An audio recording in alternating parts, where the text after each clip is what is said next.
There is only one appropriate word to describe Drew McIntyre and Kevin Owens' impromptu match on Raw last night. Showing. Just before we went live, Ollie said to me, don't worry about the opening line. I've got a bit. Because you got an erection. It's Drew McIntyre's sword. Yeah, so I get that bit, but what you're saying is that when they did an impromptu match, you got a boner. It was so good. Hold on. I've got a... Pardon my lewdness. I got a boner for that. CM Punk. There. It was such a good match with such a good promo at the start. Swing. Boner. But Luke hated it. Whoa. Luke never does that to Ollie about AEW, does he? It's harder with Raw now. People like this show. People are going to hate on me now. It's the best show ever. I don't know what you're talking about. You're not allowed to say anything bad about Raw these days. 3 hours is just right. It's baby porridge for this Goldilocks. Welcome to the WWE Raw review. I'm Ollie Davis. I'm joined by Luke Owen, DAD. Please give us a subscribe. Press the thumbs up button. Leave a comment with your thoughts on Raw if you're watching the on-demand version. And if you're watching live, send in those Ultrachats to WrestleTalk.com/support. We'll read out every single one of them over $5 before the end of the show. But the best way to support us here today is also a way to support yourself incognito. Because like Ollie Davis's boner, the internet is a scary place. And they're trying to steal all of your data and mine it into other things, then sell it off to other people. But you do have the right to get your name and your like that is your name, your date of birth, your address, your siblings, your age, your gender, email address, phone numbers, all of this sort of stuff. You have the right to have those removed from those databases. But Ollie, who's got the time? I'm a busy professional male. I've got live streams to do. I've got Raw to review. It's a 3-hour show. That's 3 hours every week. I've got to watch this thing.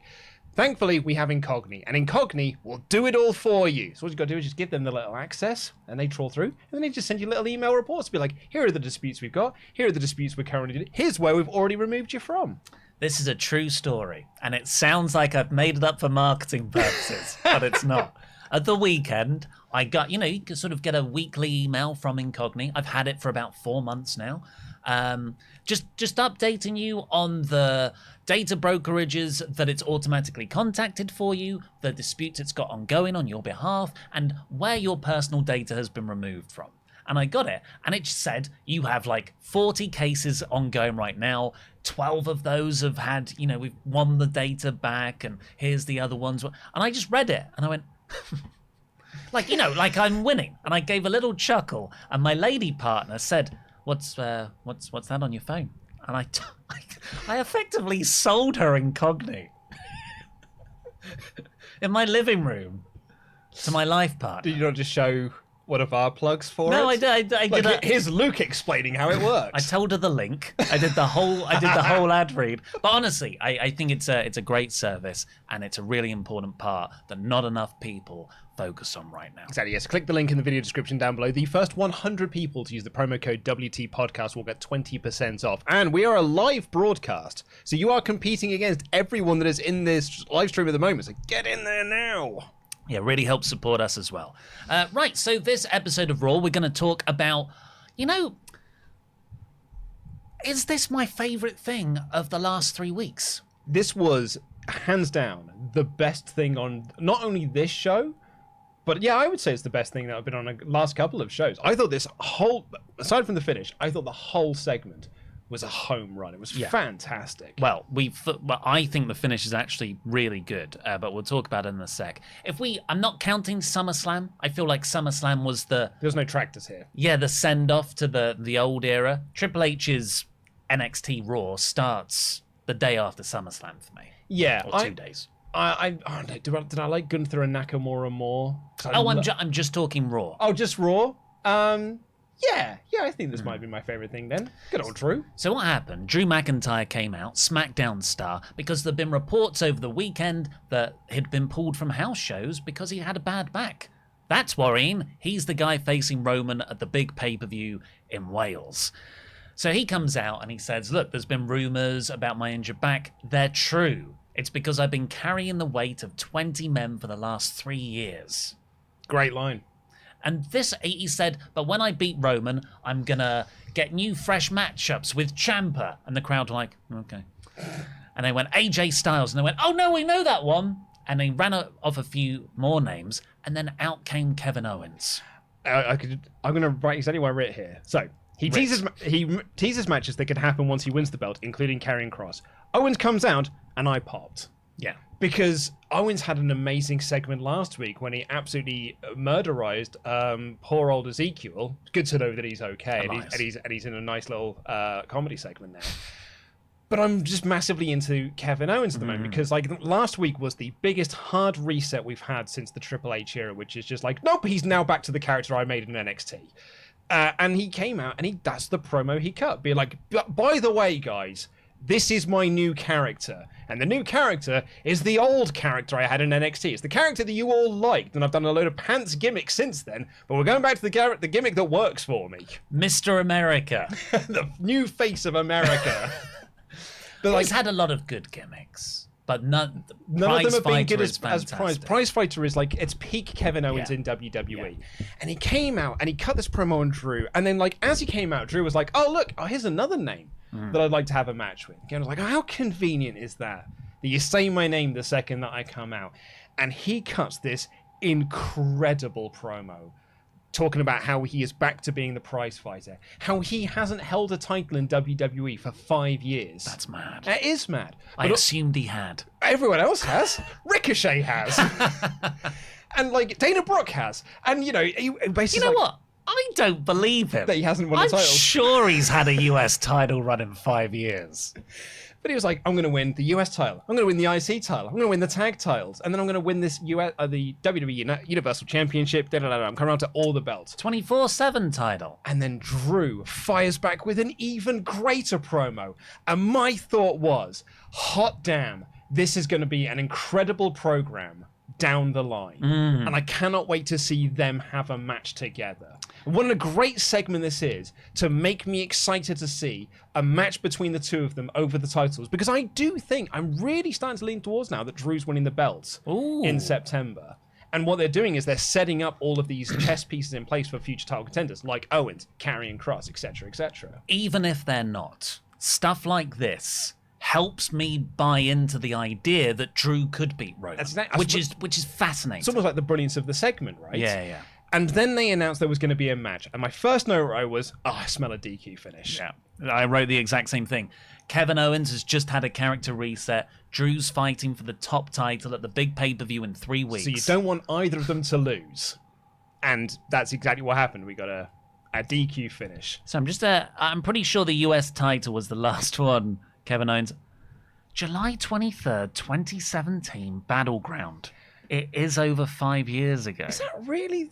Is that so? I mean, we've been doing this podcast together since like 2017. And I feel like we've reviewed 5 other title runs that he's had. It was when AJ Styles kept accidentally losing it. No, they did those house shows where it's like, well, that's today's news. Kevin Owens accidentally won the belt again. Just going through the Intercontinental title. Yep. Great telly.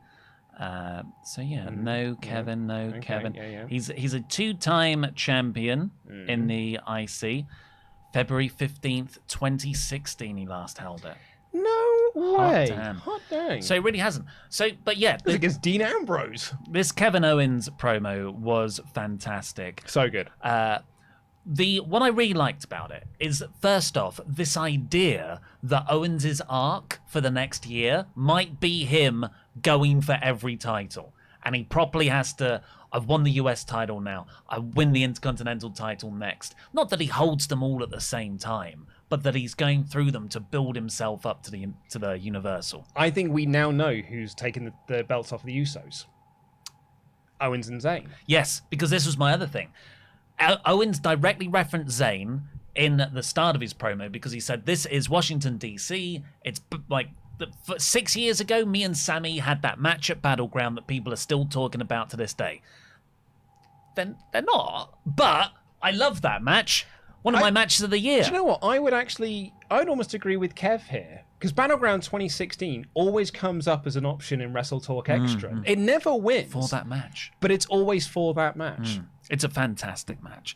But him saying Sami Zayn, and then in the title rundown, he says the tag team titles, and I thought, yes, please. Zayn is currently on the ropes with the Bloodline. Like, Jimmy and Jay have had enough of him. He's constantly screwing up and stuff. So we're leading to him being kicked out of the group. Who's he going to turn to but his best friend, Kevin Owens? And Triple H. And of course, yeah, exactly. And Triple H loves them. So, like, and we've been looking to, like, looking up and down the tag, who's going to take the belts off of the Usos?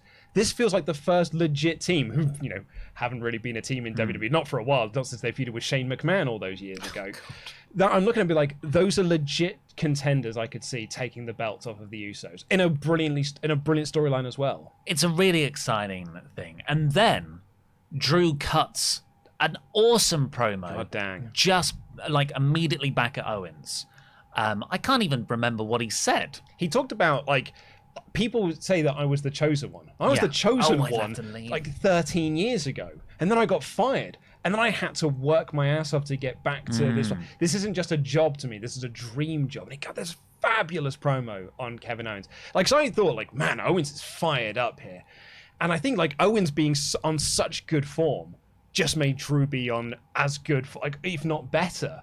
Because I thought, like, man, he's never going to top that Owens promo. And then he did. Because, spoilers, Drew's amazing. Yeah. Like, there's a reason why we loved him as WWE champion. We've, like, you and I kept saying, like, God, he's such a nice guy. So now he's, the chains are off because this isn't a Vince McMahon Drew McIntyre. There's now a Triple H track. Like, he's a much more free. He said the word hospital on SmackDown.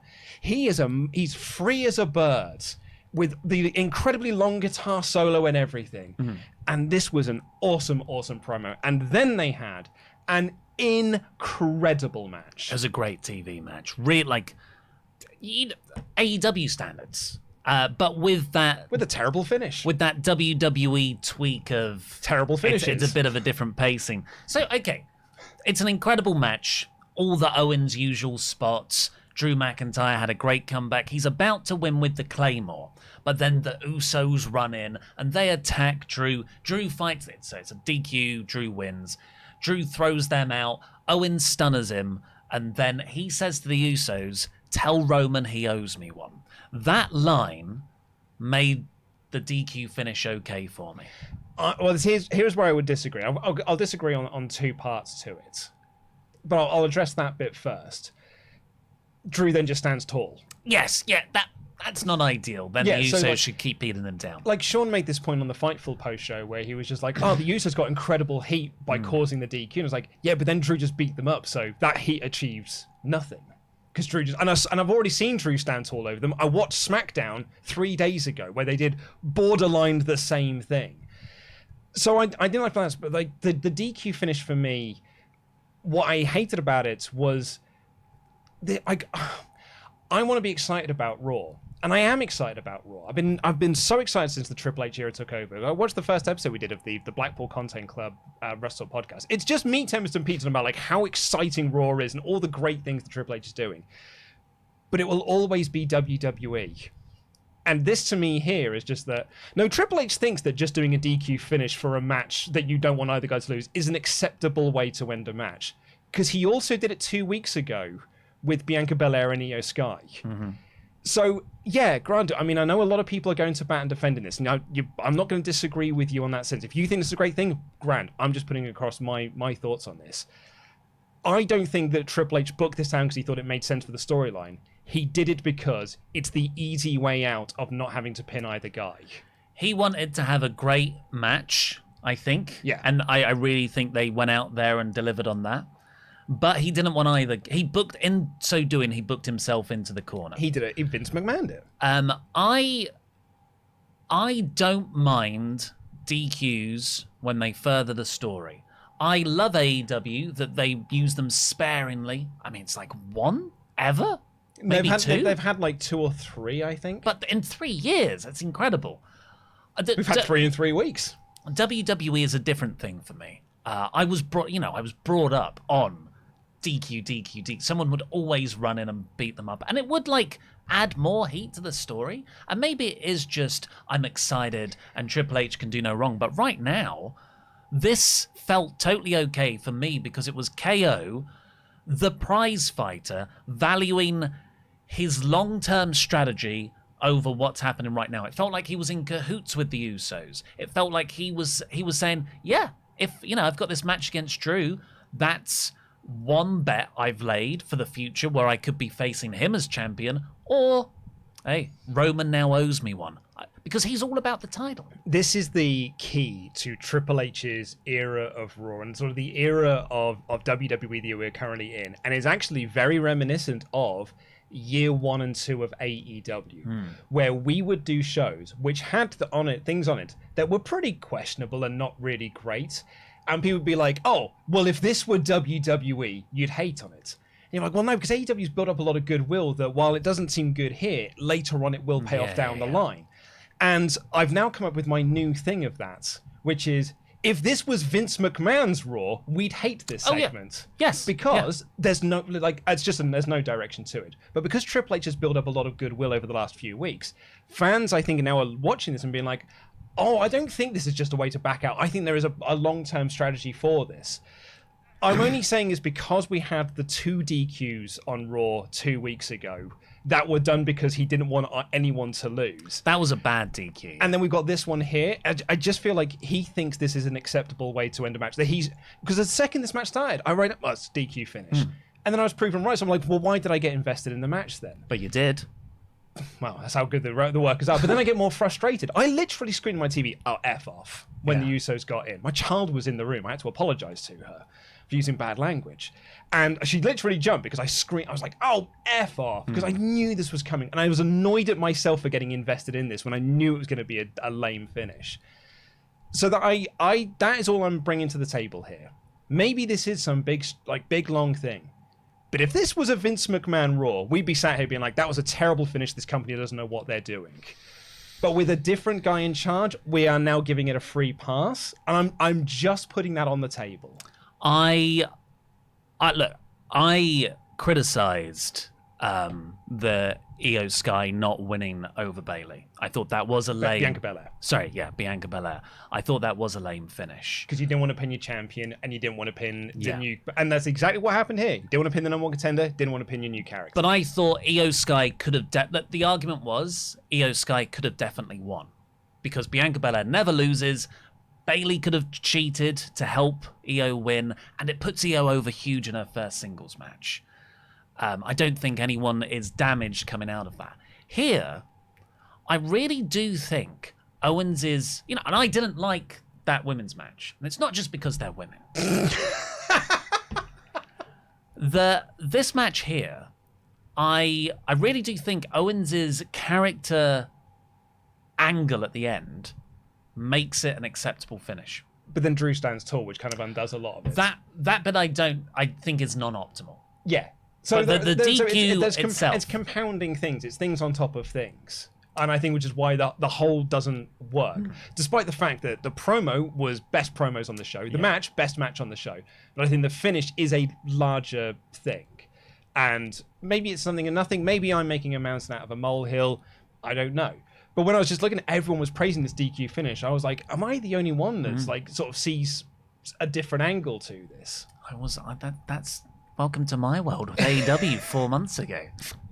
Let's see what the Ultrachats have to say. First off, thank you to DX Solo, who has gifted member status to 20 members of the community in the chat there. DX, what an all-time great guy. He continues to be like the Santa. Not the Danta. Danta Claus is taken by Mayor of Painesville, Dan. We came up with this earlier by accident. Secret, what was it called? Oh, Secret Summer Santa. We came up with secret, we wanted to do Secret Santa bit in summer, and then Adam found a way to make that into SummerSlam. It didn't really work. Oh, I strongly disagree. Says he of the Blackpool Content Club. Thank you so much, DX Solar. That's so kind of you. And everyone enjoy your exclusive emojis. Charles Berg says, I don't care how the match finished. The most important thing is what Drew said prior to the match. We are wrestlers in a wrestling ring. So let's just frickin' wrestle. I don't know about you, but I slapped my hand down and said, yeah, with gritted teeth. Jam that jam. As did I, Charles, which is why I didn't want them to have a match.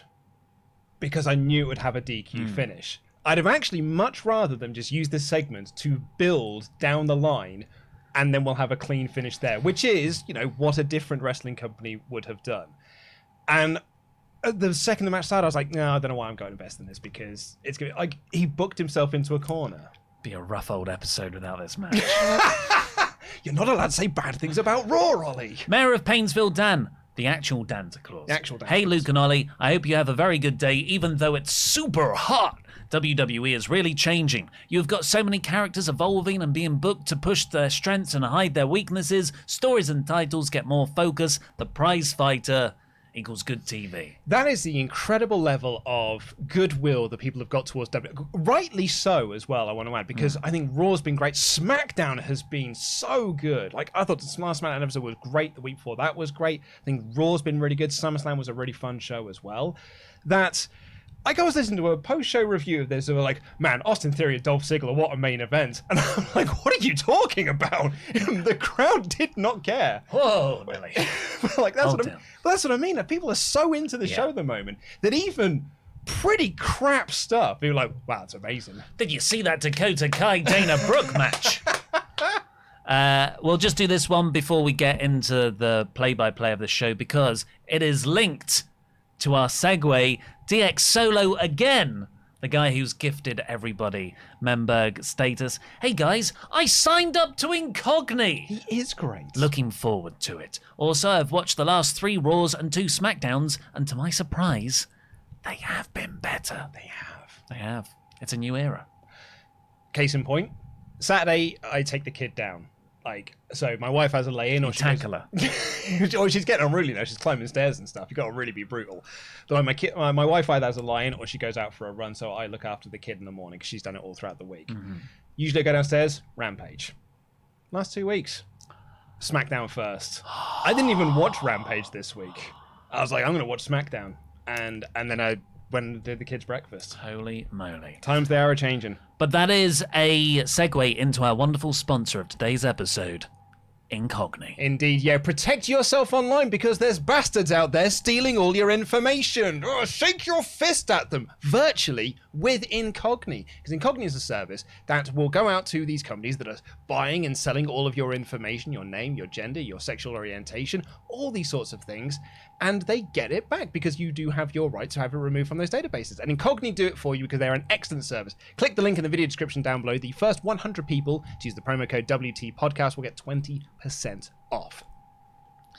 Right, so this episode of Raw opened with Judgment Day coming out for a promo. It was Rhea Ripley had a bit, Finn Balor said the Mysterios aren't here today, and then Damian Priest, I thought, cut a really good promo. Great promo. Such good delivery, and it shows how much he was being saddled with bad scripting before, because he overcame a lot of what chants from the crowd, and they just shut up after a while. And he said, next week, Edge, in Toronto, I'm going to retire you, not in a way where you can go and star in network TV shows, in a way where Beth's going to feed you through a tube. I think we are heading to a 6-person tag at Clash of the Castle.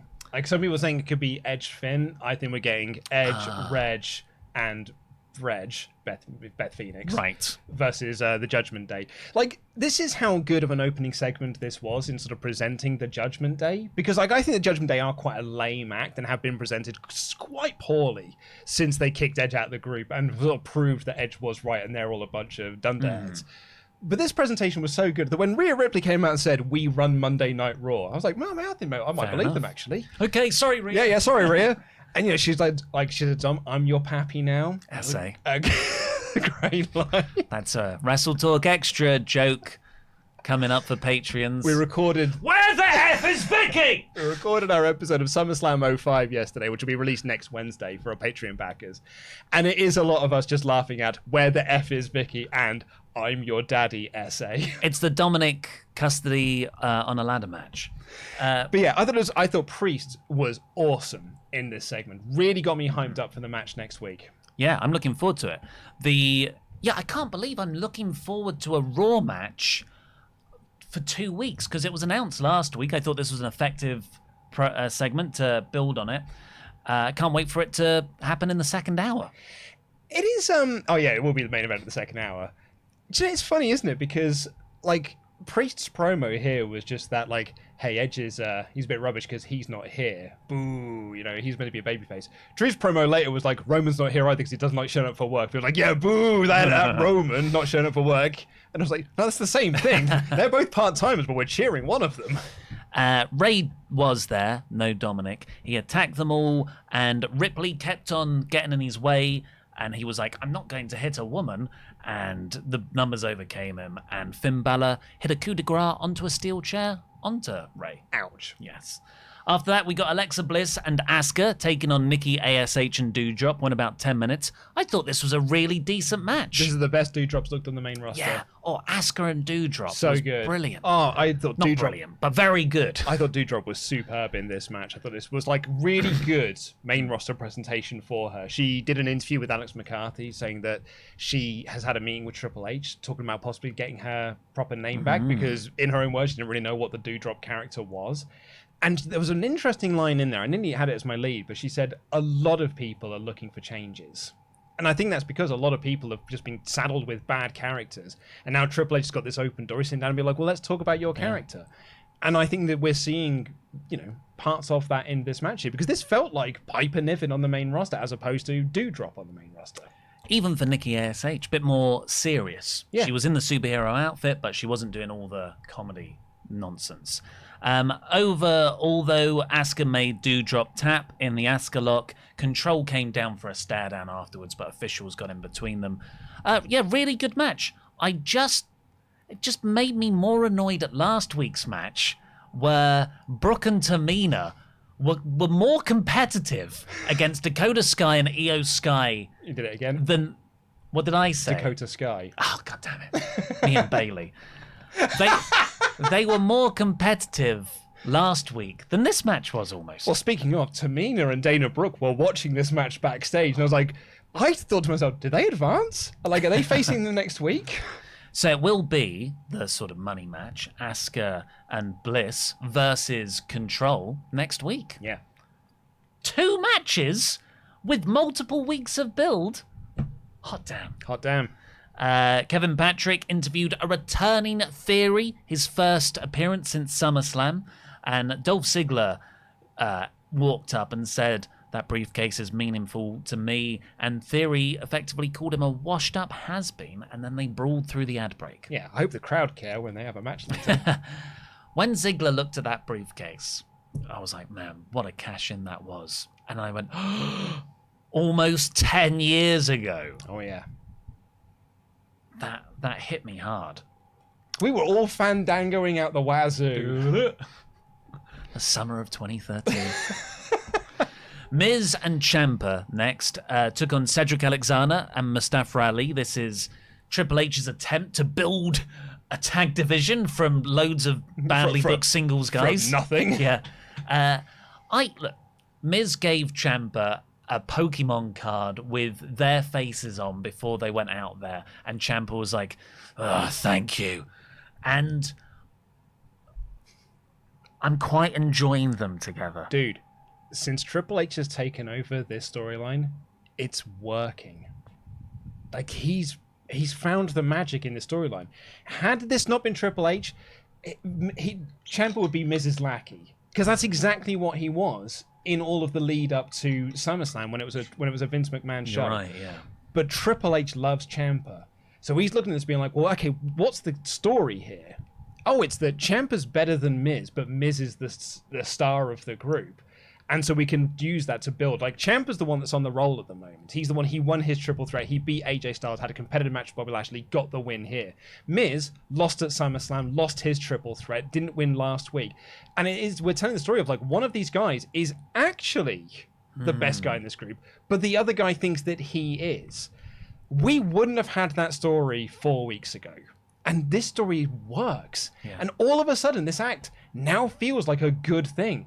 This might be the first time I've enjoyed The Miz doing something in this company. Thank you, Tommaso Ciampa. There was a point when they both sat on the ring apron before the ad break, and they both did the sarcastic clapping, patting on the back spot that Ciampa does. And I was like, oh no, Ollie, calm down. You like this. But this was a really good match, Great I match. thought. Went about 10 minutes. Ali hit this insane dive on Ciampa, and Ciampa took this bump, a flip bump backwards over the announcer's desk. Yeah, it was nuts. I thought the handspring that Cedric was doing and the low drop kick hit by Tommaso Ciampa was superb. I think this tells you everything you need to know about this match. The three guys that did all the cool stuff was Ciampa, Cedric, and Mustafa Ali. Miz was there. That's the story. But that's the story, and that's why the match worked really well. The finish was excellent. Ciampa caught Ali's 450 splash with a knee, and Miz rolled out the way. Fairy tale ending. Win. Ciampa's the one that got the win. Miz was the one that nearly lost the match. Simple and effective storytelling. Now, you might have thought the goofiness of the Vince McMahon era was gone. But somehow, Triple H has done a more goofy follow-up to the goofiest thing in the Vince era. But even that works.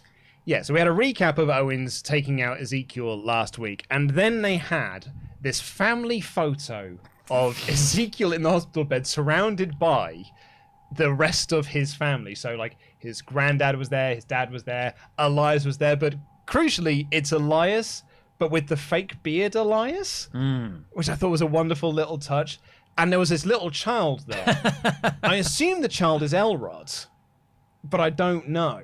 Who's Elrod? Elrod was the other brother. Owens challenged Elias, Ezekiel, or Elrod to show up for their Money in the Bank qualifier. Yes. But then we never got that match because Owens went off for a couple of weeks.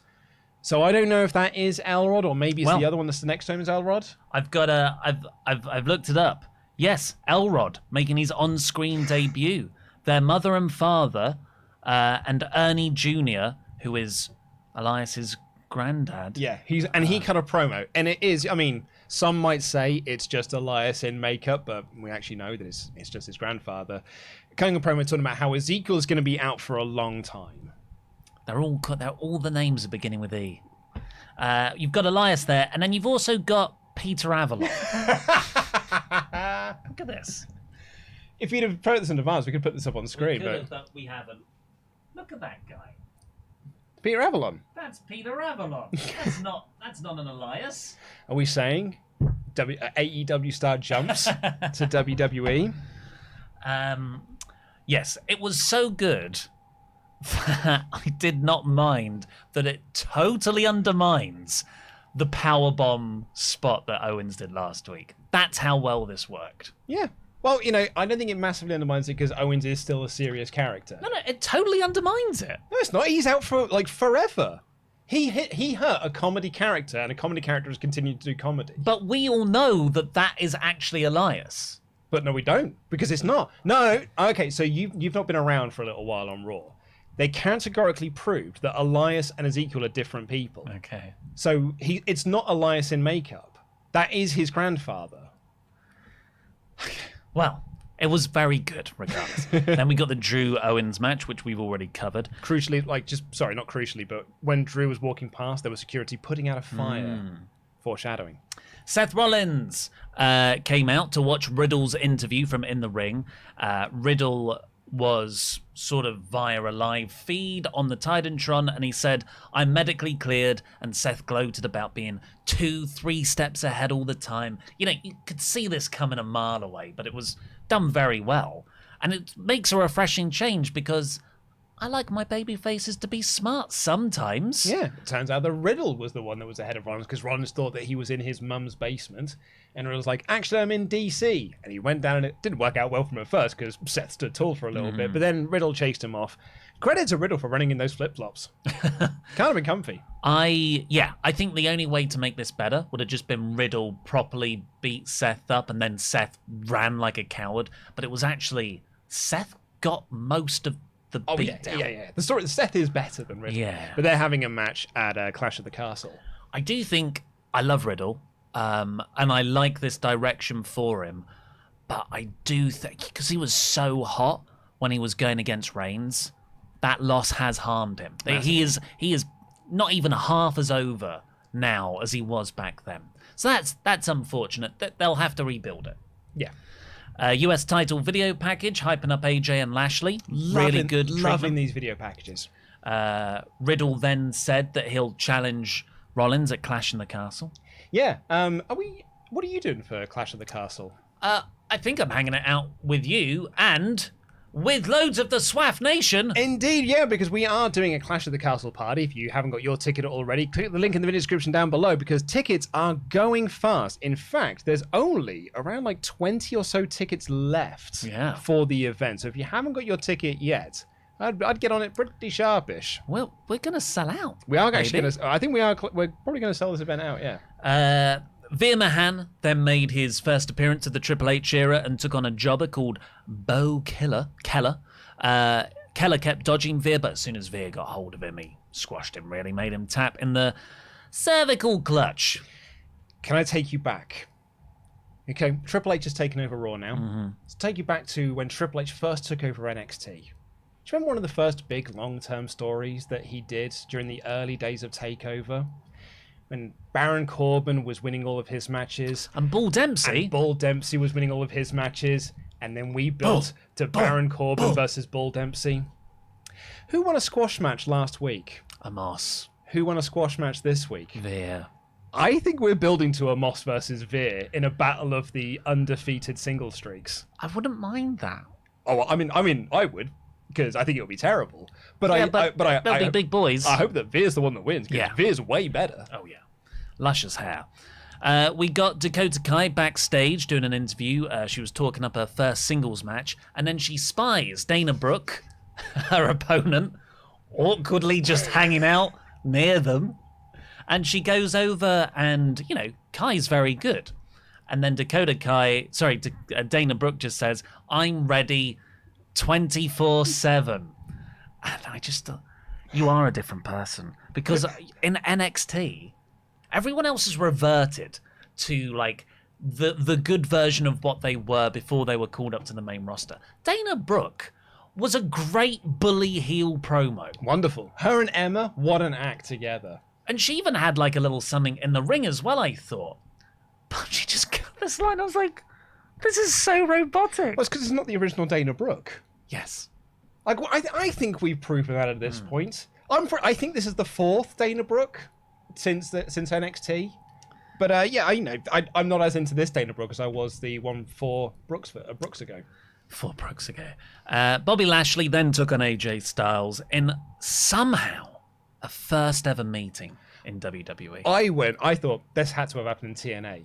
It didn't. That's amazing. That's amazing. They didn't cross over. I went to Bobby Lashley's Wikipedia page and I searched for AJ Styles, and the first mention of AJ were in WWE. Well, a nice thing to stumble upon if you've got it. Of course, Styles got to the #1 contender final against Ciampa. He lost it, rewarded with a title shot. But I don't mind. Which is what happens when you lose #1 contendership matches. Yeah, that's consistent in WWE law. I think this is right. This is a conspiracy. This was a good match. Yeah, it was, yeah. The crowd didn't think so, but yes, it was a good match on paper. Miz and Ciampa, I think when I've soured on it a bit since I wrote my review, just because recalling it went on for a while. So, I put it to you that the DQ finish took the wind out of the sails of this crowd. Yeah, potentially. Because they weren't hot. They were hot for Rollins and Riddle, because they're stars. But everything else, popping for entrances, pop for finishes, dead for everything else. I think probably, 90% of the reason.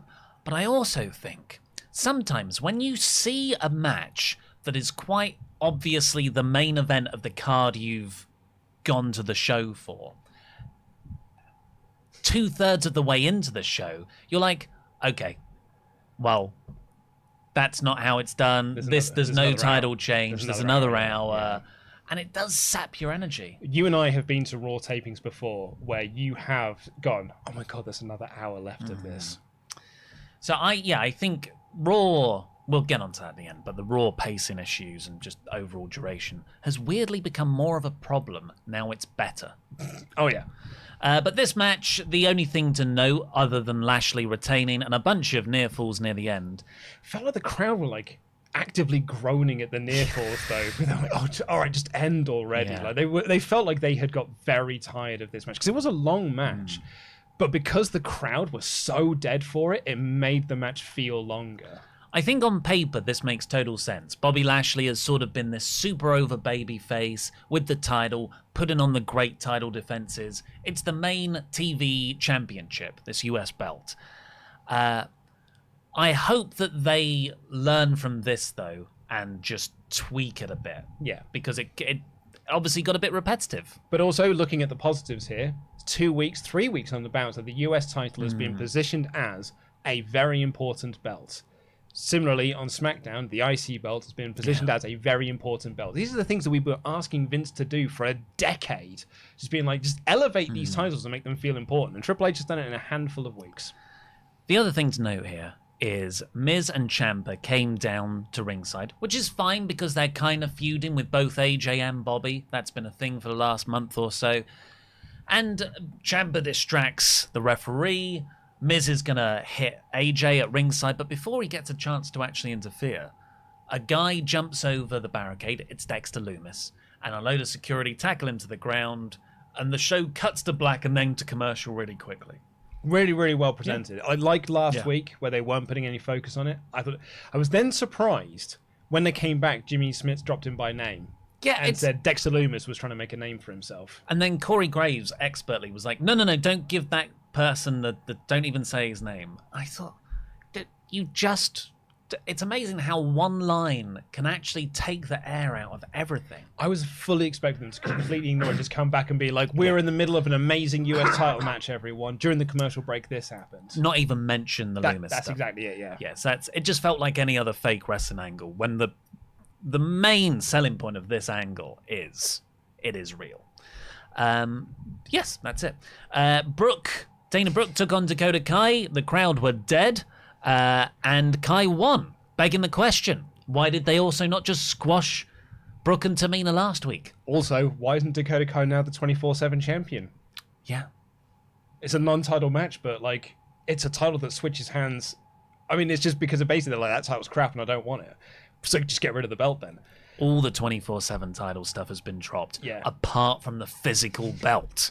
My favourite thing about this match, though, was Byron Saxton trying to claim that Dana Brooke was the veteran of this of this scenario.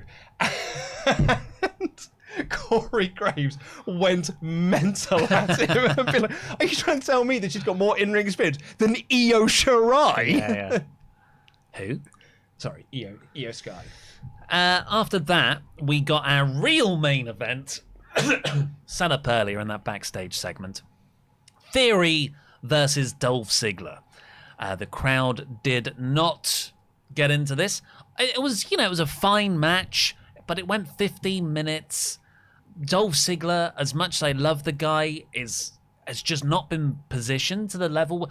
Everyone else, like, they can just do a small tweak, reset, I'm into them again. Dolph requires a lot more work, and to be honest, I can't see it ever happening. It's just too long the stinker's been there. There's better people to put that effort into. Yeah. And I mean that as no disrespect to Ziggler, but I think there are better prospects to put that time and effort into amongst their crop of talent than a guy who's been there for 15 plus years, who is a dead duck at this point, through no fault of his own. Well, he could have gone.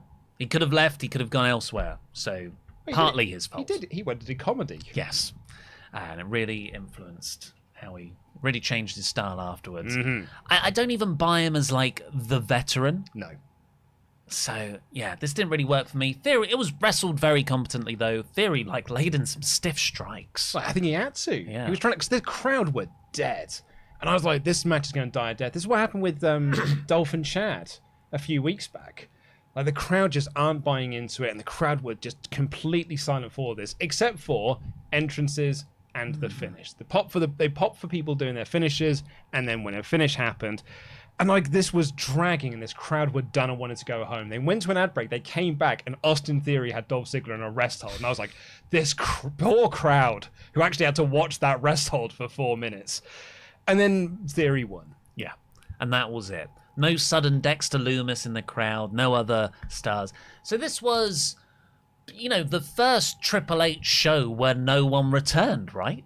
There was a Raw 2 weeks ago when no one returned. The first Raw, but that was the first Raw. Did no one return?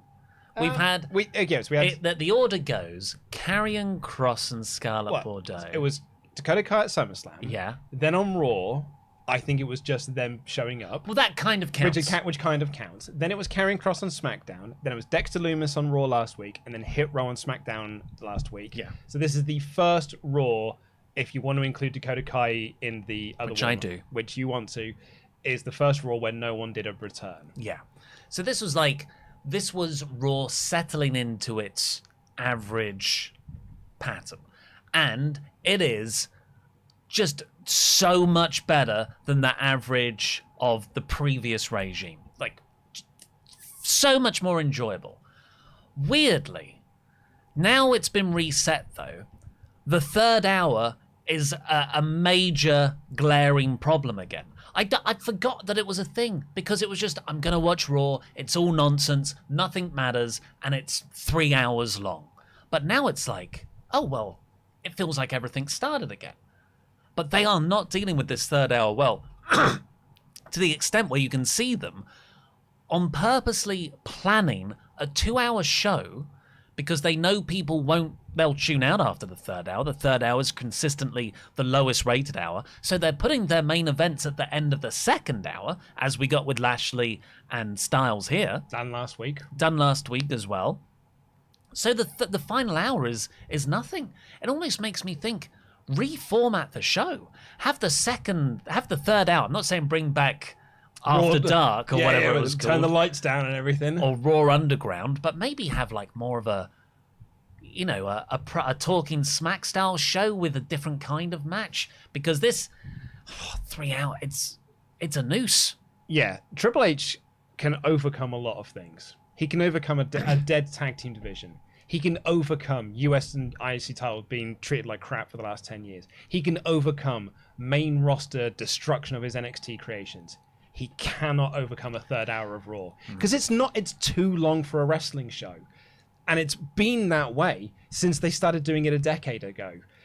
No one has ever enjoyed the third hour of Raw. Not the people watching it, not the people making it. And Triple H, your noose is the perfect way to put it. He's stuck with it. And I think he has to, contractually. Contractually, he's stuck with it. Maybe the hope is he can, when they renegotiate USA, be like, look, just let us go back to 2 hours.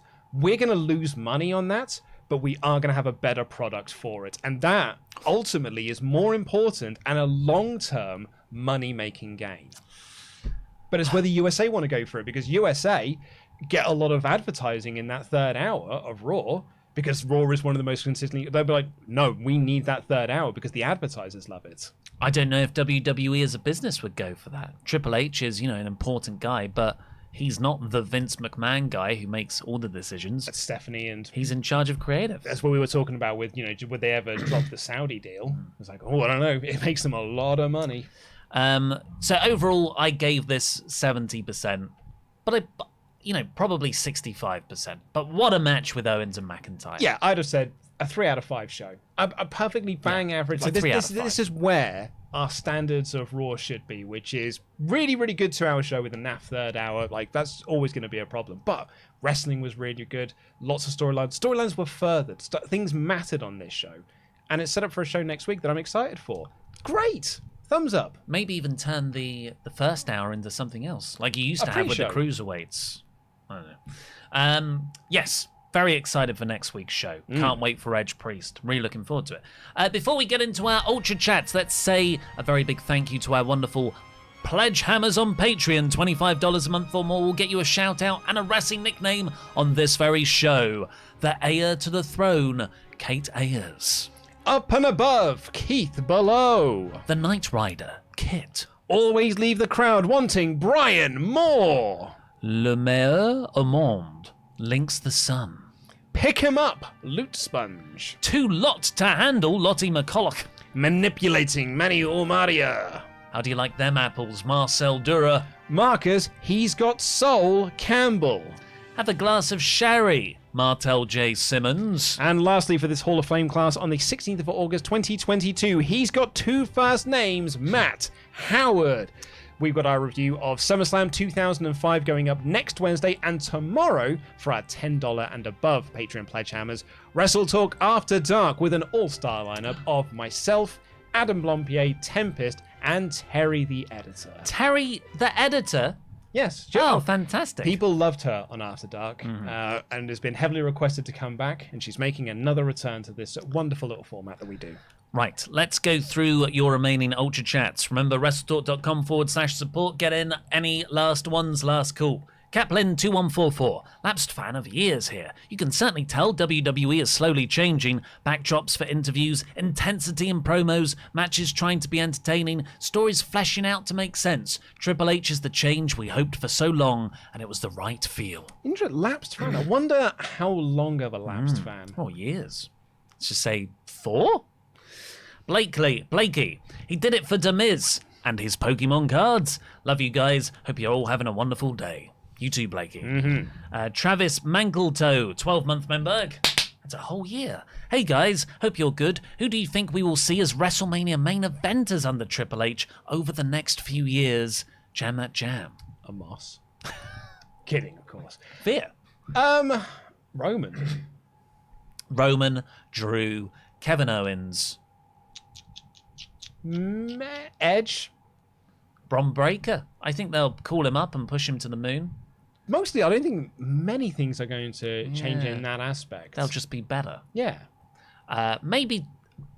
I don't think Ciampa. I don't think Ciampa's not going to be WWE champion, but he will always be like a upper mid card. He will have a featured match at WrestleMania. Cody. Cody's absolutely. I keep forgetting he's in the company. Well, we've got to tie his tip back on, but eventually he will be a main eventer again. Tails P. Say the line, Dolph. Say the line, Dolph. It should have been me. I like the team of the heart and soul of 205 Live versus Miz and Ciampa. I loved Miz during the clap and patting Ciampa on the back. Did Veer Mahan get back, or did he already have it? Rhea versus Aaliyah soon. Oh, did Veer get Mahan back? No, he's always been Veer Mahan. Yeah. Veer was coming, was the thing, but as soon as he debuted, he was Veer Mahan. Yeah, I guess Aaliyah could be rather than Beth Phoenix. Yeah, I think if I'm putting on a wrestling match, though, I'd probably put a trained wrestler in there as opposed to Aaliyah. It's not the WWE way. J0 Fella, 6-month member. So, do we rule out now that Sammy and KO are going to tag team anytime soon, since KO seems to be a heel again, and Sammy may get a face turn soon? But this is a Triple H thing. Triple H has said for years, there are no heels and baby faces, there are characters. He loves a shade of grey. He's an Attitude Era guy. Kevin Owens and Sami Zayn could change nothing about their characters and go up against the Usos and would just be the de facto babyface team, but would change anything about themselves. Yeah. Jay Walker, 13-month member. WrestleTalk has been my source for WWE content for the last few years, and now WWE is watchable again. Thanks for getting me through the hard times. On that note, let's listen to the Fightful post-show. And someone sent in an Ultra Chat on there saying that now that Denise isn't doing a show with us anymore, they've gone exclusively to Fightful to just watch their show and become a subscriber to Fightful Select. And I think that's grand. And then Sean said, that's the great thing about this show, is we've outlasted everyone. No one's reviewing Raw apart from us anymore. And I'm like, oh, Sean, I think you're fine. Not only are we still reviewing the show, we've been doing it longer than you have, bud. Yeah, we are the OGs. OGs, bud. Well, the longest running weekly episodic live stream. Rathman. He's there talking about like facts in journalism and stuff. Well, check your facts there, Sean. Rathman.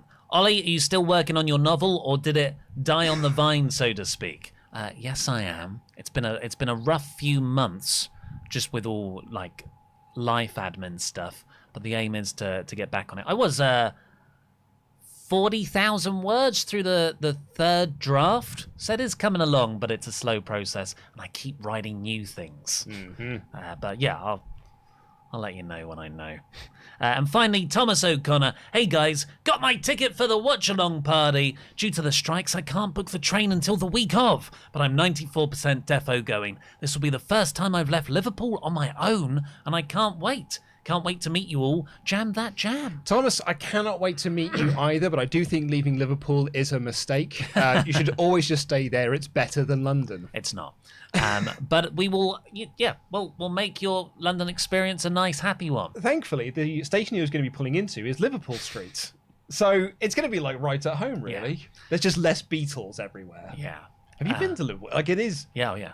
It's almost like they go, do you know the Beatles are from Liverpool? Like, every building is trying to remind you of that. And every time I'm like, that's great. It doesn't get old. Well, thank you very much for joining us here today for episode 3 of the Triple H era.